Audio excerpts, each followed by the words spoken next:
एक अद्भुत वृक्ष की कहानी। किसी राज्य में एक राजा रहता था। उसकी दो रानियां थीं। बड़ी रानी का एक पुत्र और छोटी रानी के 3 पुत्र थे। राजा अपने चारों पुत्रों को बहुत मानता था, लेकिन बड़ी रानी का पुत्र अपने तीनों भाइयों की अपेक्षा अधिक सीधा, ईमानदार और सच्चे स्वभाव का था। इसीलिए उसके प्रति राजा का स्नेह कुछ विशेष था।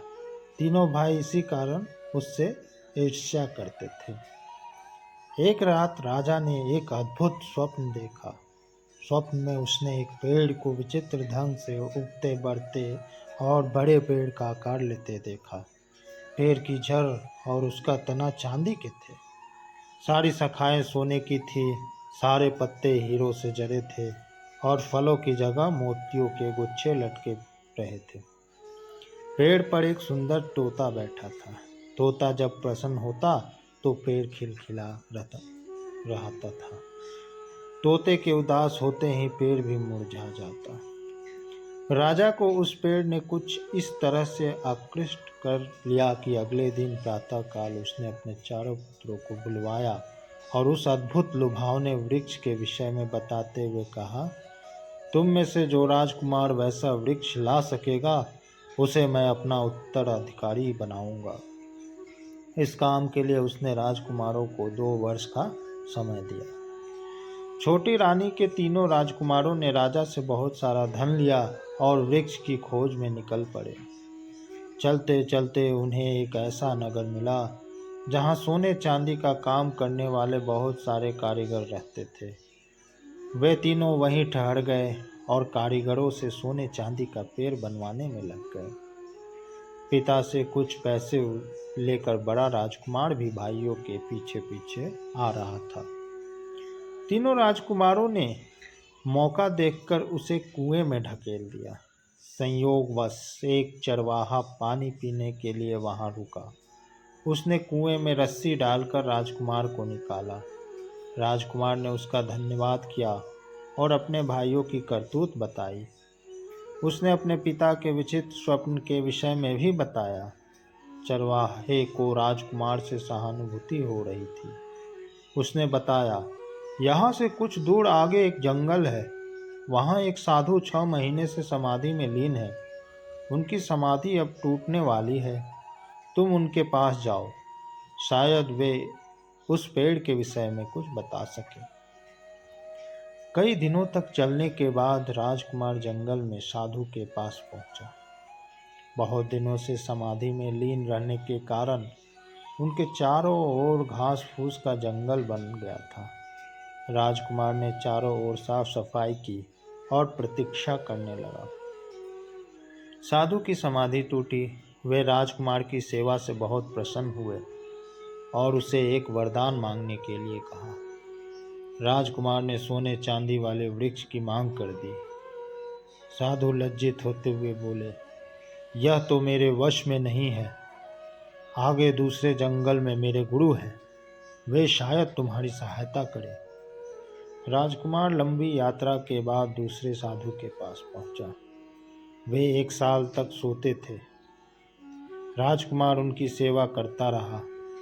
जागने पर साधु ने प्रसन्न होकर वरदान मांगने के लिए कहा। राजकुमार ने उनसे भी वही वृक्ष मांगा, लेकिन इस साधु महाराज ने भी खेदपूर्वक अपनी असमर्थता जताई। राजकुमार उदास हो गया। साधु ने उसे ढांढस देते हुए कहा, आगे के जंगल में मेरे गुरु हैं, उनमें दैवी शक्ति है, वे अवश्य तुम्हारी मदद करेंगे, तुम उनके पास चले जाओ। राजकुमार आगे बढ़ा। घनघोर जंगल में भटकते भटकते अंततः उसे तीसरे साधु महाराज भी मिल गए। वे भी राजकुमार की मनोकामना पूरी नहीं कर पाए, लेकिन उन्होंने उसे तरकीब बताई। सामने की मंदिर की तरफ इशारा करते हुए उन्होंने कहा, उस मंदिर के देवता की पूजा करो। देवता प्रसन्न होकर तुम्हें एक मणि देंगे। वह मणि तुम्हें पाताल लोक ले जाएगी। वहाँ ढेर सारी परियां रहती हैं, वे ही तुम्हारी मनोकामना पूरी कर सकती है। राजकुमार ने वैसा ही किया और उसे मणि मिल गई। मणि के सहारे वह पाताल लोक पहुंच गया। देवता की मणि देखते ही प्रहरियों ने द्वार खोल दिए। उस दिव्य लोक में कई परियां थी जिनके अलग अलग महल थे। पहला महल चांदी परी का था। वहाँ सब कुछ चांदी का बना था। एक बड़े कमरे में चांदी परी सिंहासन पर बैठी थी। उसने राजकुमार का स्वागत किया और बोली, मैं तुम्हारी ही प्रतीक्षा कर रही थी। राजकुमार ने आश्चर्य से कहा, मैं तो अपने पिता की इच्छा पूरी करने के लिए यहाँ तक आया हूँ। तुम्हें तो मैं जानता भी नहीं। अपनी कुछ विशेषता बताओ। चांदी परी ने कहा, मैं जब चाहूँ चांदी की जड़ और चांदी के तने वाला पेड़ बना सकती हूँ। उसने पलक झपकते ही वैसा ही पेड़ बनाकर दिखा दिया। राजकुमार ने चांदी परी से कहा, तुम मेरी प्रतीक्षा करो, मैं बाकी परियों के महल भी देखना चाहता हूँ। आगे बढ़ने पर राजकुमार ने एक सोने का महल देखा। वह सोना परी का महल था। प्रहरी ने उसे सोना परी के पास पहुंचा दिया। सोना परी ने भी चांदी परी जैसी ही बात कही। उसका विशेष गुण यह था कि जब चांदी परी पेड़ की जड़ और तना बना देती, तब सोना परी उसे सोने की डालियों से सजा देती थी। राजकुमार के विस्मय का ठिकाना नहीं रहा। सोना परी से आज्ञा लेकर वह आगे बढ़ा तो उसे हीरा परी और फिर मोती परी के महल मिले। वह बारी बारी से दोनों परियों से मिला। जब चांदी परी और सोना परी पेड़ की जड़, तना और डालियां बना लेती, तब हीरा परी हीरे के पत्तों से डालियों को सजा देती थी और फिर मोती परी मोतियों के फलों से डालियां भर देती थी। अंत में राजकुमार तोता परी के महल में पहुंचा। तोता परी की विशेषता यह थी कि जब चांदी, सोने, हीरे और मोती से बना पेड़ तैयार हो जाता, तब वह एक सुंदर तोता बनाकर पेड़ पर बैठा देती थी। जब तोता प्रसन्न रहता, तब पेड़ सुंदर खिला खिला रहता था। तोते के उदास होते ही पेड़ भी मुरझाने लगता था। राजकुमार को अपनी मनोकामना पूरी होती लगी। वह सभी परियों को साथ लेकर मणि के सहारे पृथ्वी लोक पर वापस आ गए। राजकुमार ने मंदिर में देवता की मणि उन्हें लौटा दी और साधु महाराज को धन्यवाद देने लगा। उसकी सफलता से साधु महाराज बहुत प्रसन्न हुए। उन्होंने राजकुमार को एक लाठी और एक रस्सी दी, जिससे जरूरत पड़ने पर वह रास्ते में परियों सहित अपनी भी रक्षा कर सके। साधु ने बताया कि लाठी और रस्सी की शक्ति से वह जब चाहे किसी को भी अपने पास बुला सकता था। वहां से आगे वह दूसरे साधु को भी धन्यवाद देने के लिए रुका। साधु उसकी पितृभक्ति से बहुत प्रभावित हुआ और प्रसन्न होकर उसे एक विशेष कटोरा दिया, जिससे वह अपनी इच्छा अनुसार हजारों लोगों को स्वादिष्ट भोजन करा सकता था। अब पहले वाले साधु के पास जाना बाकी था। उनके पास पहुंचकर जब राजकुमार ने सारी बातें बताई तो साधु को विश्वास नहीं हुआ।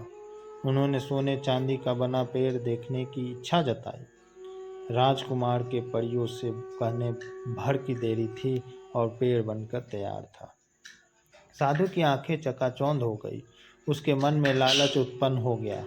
उन्होंने राजकुमार को आज्ञा दी, सभी परियों को यहीं छोड़कर तुम यहाँ से चले जाओ। राजकुमार को विवश होकर उनकी आज्ञा माननी पड़ी। कुछ दूर जाते ही अचानक उसे रस्सी और लाठी की याद आ गई। उसने दोनों से कहा, सभी परियों को साधु से छीन कर ले आओ। कुछ ही पल में सभी परियां राजकुमार के सामने थी। राजा ने वृक्ष लाने के लिए राजकुमारों को 2 वर्ष का समय दिया था। वह समय भी जल्द ही पूरा होने वाला था। राजकुमार जल्दी जल्दी आगे बढ़ा। संयोगवश रास्ते में उसे उसके 3 भाई मिल गए। वे सोने चांदी का पेड़ बनवाकर राजमहल को वापस लौट रहे थे। उन्होंने चालाकी से राजकुमार से सारी बातें जान ली। उनकी नीयत फिर खराब हो गई। चलते चलते उन्हें रास्ते में वही कुआं मिला। उन्होंने धोखे से राजकुमार को उसमें ढकेल दिया और परियों के साथ राजमहल में वापस आ गए। अगले दिन तीनों भाई परियों को लेकर दरबार में आए। उन्होंने राजा के सामने परियों से रूप पहला सुनहरा वृक्ष बनाने के लिए कहा, परंतु बहुत मिन्नतें करने के बाद भी परियों ने वृक्ष नहीं बनाया। वे पहले ही तीनों राजकुमारों कि अपने बड़े भाई के प्रति दुर्व्यवहार से क्रुद्ध और दुखी थी, लेकिन राजकुमार भला कहाँ हार मानने वाले थे। सोने चांदी का जो वृक्ष वे कारीगरों से बनवा कर लाए थे, उसे उन्होंने दरबार में मंगवाया। राजा ने उसे देखा, लेकिन संतुष्ट नहीं हुआ। उसने कहा, मैंने तो पेड़ को बनते हुए देखा था, बना बनाया नहीं, और फिर इस पर तो तोता भी नहीं है। उचित यही होगा कि हम बड़े राजकुमार के भी आने की प्रतीक्षा करें। उधर कुएं में गिरे राजकुमार को एक बार फिर उसी चरवाहे ने बचा लिया। राजकुमार ने आभार व्यक्त करते हुए कटोरे की मदद से चरवाहे के परिवार सहित सारे गांव वालों को स्वादिष्ट भोजन कराया। फिर वह बहुत दुखी और उदास मन से राजमहल की ओर लौटा। उसके साथ न परियां थी, न पिता के स्वप्न वृक्ष को बनाने की क्षमता। राजमहल में प्रवेश करते ही उसे दरबार में बहुत हुई सारी घटना का पता चला। वह उसी समय पिता के पास गया और उन्हें अपने भाइयों की सारी करतूत बताई। उसने वादा किया कि अगले दिन वह दरबार में स्वप्न वृक्ष को बनते हुए दिखाएगा। लाठी और रस्सी की मदद से उसने परियों को अपने पास बुला लिया। अगले दिन वह उनके साथ दरबार में आया। परियों ने राजा के सामने रूप पहला सुनहरा हीरे मोतियों जरा पेड़ बनाया। अंत में पेड़ पर सुंदर तोता भी आया। राजा प्रसन्नता से गदगद हो उठे। उन्होंने राजकुमार को अपना उत्तराधिकारी घोषित कर दिया। तो इसी के साथ यह कहानी समाप्त होती है। धन्यवाद।